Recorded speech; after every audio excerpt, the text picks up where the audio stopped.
Okay, just making some observations here while I was hanging out at the Salvation Army. First of all, what really gets my attention is the lady said that because she's a Mormon, she gets free rent. Oh, geez. Oh, I have no brakes. Alright, that's a stop sign for me. These guys can follow through. That was scary.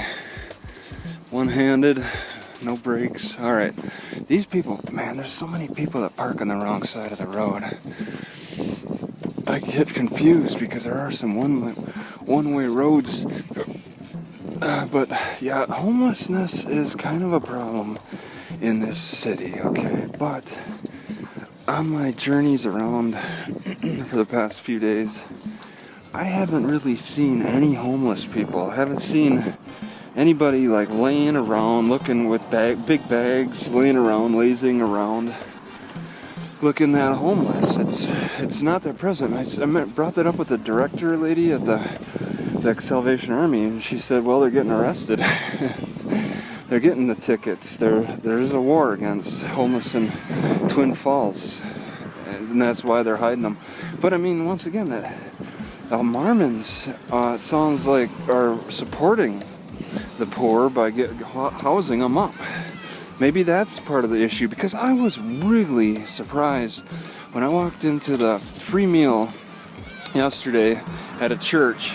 Monday evening free meals, not far from the library. It was packed with like 150 people sitting around. Okay, and this free meal I was just at again at Salvation Army was packed with people. All right, all kinds of people everywhere. It's really, there's people that are living that needy lifestyle that, you know, they can't afford their own meals or something. I mean, or is it just a habit for the area? I'm under the impression that people are pretty poor around here and do actually need those free meals. The drug of choice, once again, is meth, which shouldn't be a surprise because it does grow. This is the capital. This is like the desert where the ephedra grows. So people can go into the desert and harvest that stuff, no problem. I think I'll probably find more of a meth problem getting closer to the desert, just because this is the growing environment for that plant. All right, but you know, people talk about going into stores and getting pseudoephedrine and all that stuff, but you could make a tea out of it. You could extract it if you can identify the plant. Oh god. So my tire's getting low. I want to get near the bicycle shop. I want to get a new tire and all that.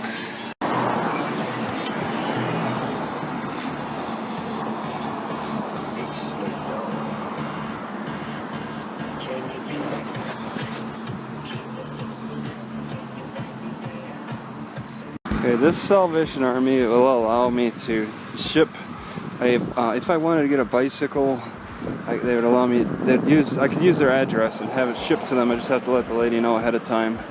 But I'm under a little pressure because the cops are, well, just say the government is waging a war against homelessness by arresting and ticketing and all that stuff.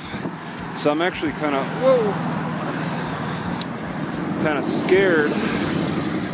scared of like sleeping in the Walmart parking lot and getting harassed. So I probably want to make my time short, and I really don't need a bicycle. I should just stick with this. I mean, eating and having money reserved for another car repair or an arrest, and towing, it's probably more important than trying to upgrade my bicycle, because this bicycle is still pretty functional. I just got this new tire, and I'll just replace it because the bead is ripping out on this back tire. I asked the guy there at the bike shop why, and he says maybe it's the weather or it's a cheap tire or something. But it's gone. It's pot that the tube hasn't blown, and I really hate to have to replace it because I gotta let out air of that tube, and it's a slime. So it's gonna be shooting out all kinds of slime, I think, out of the nozzle.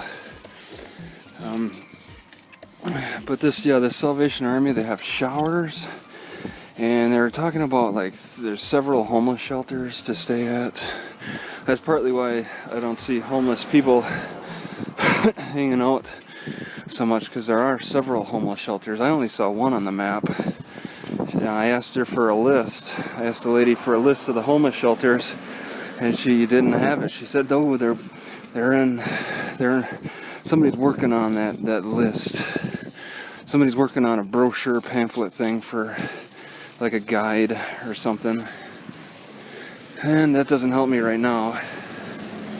So, yeah, I mean, I get the impression that this area is maybe a little oddly run down, but you just don't see the homeless people. And maybe it's been too hot over the summer, they left. It's definitely more attractive on the coast to get through the summer, the hot summer.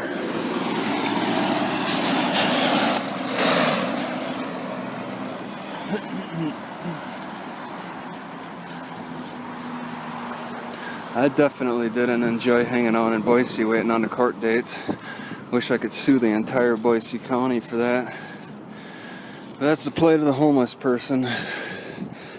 Don't really have that luxury of really making them understand how I feel about the situation. They don't care. Just a homeless guy.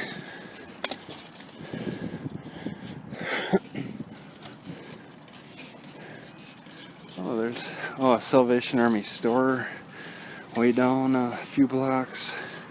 See, it's pretty developed on the south side still, surprisingly.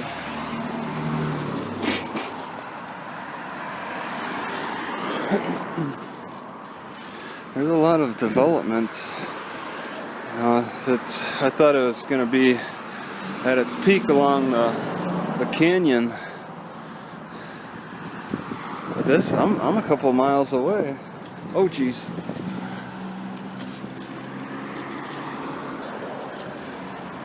Glanbia. I see those trucks all over the place. But you know, Glanbia doesn't sell anything in the grocery stores. Have some Glanbia mozzarella cheese.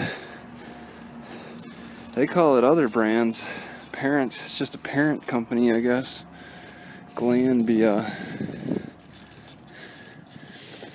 Maybe they tried test marketing that name, see if they could put it on the packages while they're selling them. Found it wasn't very attractive.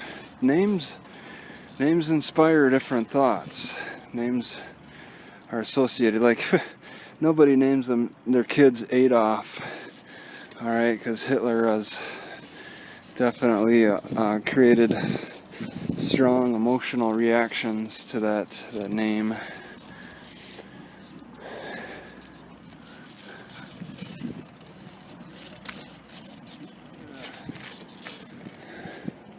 So yeah, okay. I wanted to go to the train tracks at least. Yeah, it doesn't really look safe to try to park on the side of the road and sleep anywhere around here. Even closer I get to the train tracks. Reds. Oh, there's a lot of box cars here. So I bet some homeless people hop trains around here. Look how slow they're going, and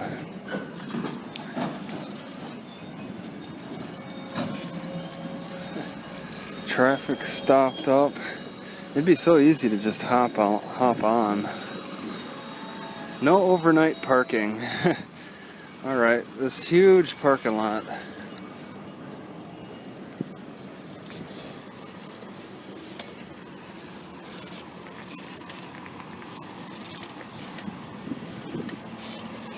You know, I'm kind of amazed that there people aren't making connections between the graffiti on these boxcars and boxcar hopping. Nobody's made any kind of connection. They've been separate. They're like completely separate cultures. Then you got rail yard workers, probably act as bulls. Some old building over there.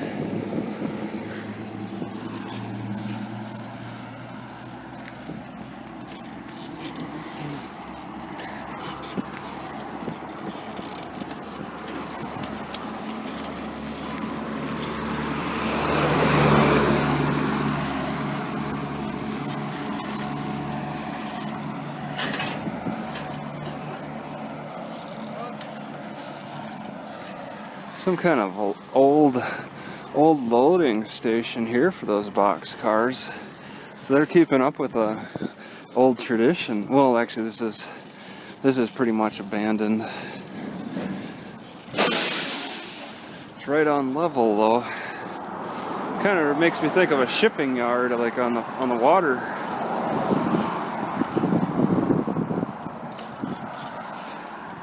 No trespassing. I think the roads got opened up. So I don't know exactly where I'm going here. Everywhere around here does not look attractive for trying to sleep overnight, for camping. I could possibly do it, but it does seem risky for the way it's all set up. This does seem like a train yard. There's even trains, another rail with a train with a car on it, just in like a kind of storage or in between transports.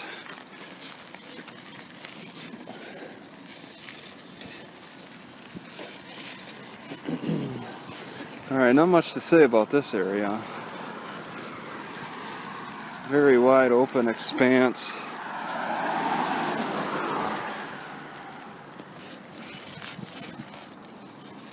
I didn't bring my map, so I can get lost pretty easily. Man.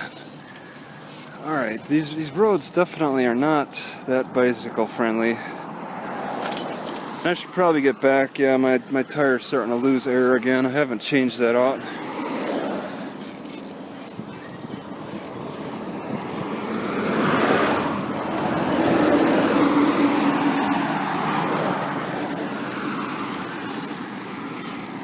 I'll just round this corner and head back. Try to find my way back. There's just nothing out here for me.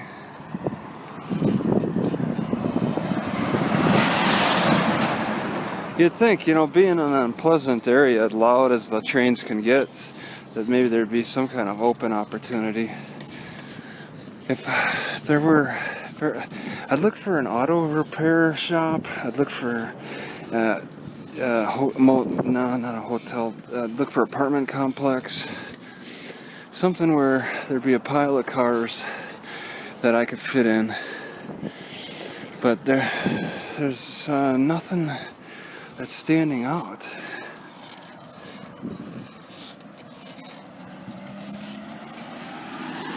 Lots of parking lots that are gonna have no overnight parking signs on them. Lots of them. Maybe they have them open for events. Certain times of the year it just gets incredibly busy or something.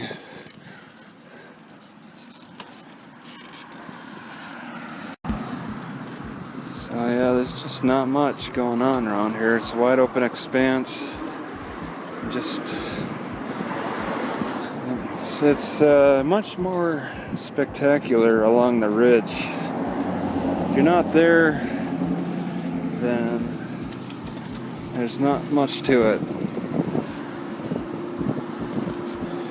You have to go a little above and beyond to get people's attention in this area.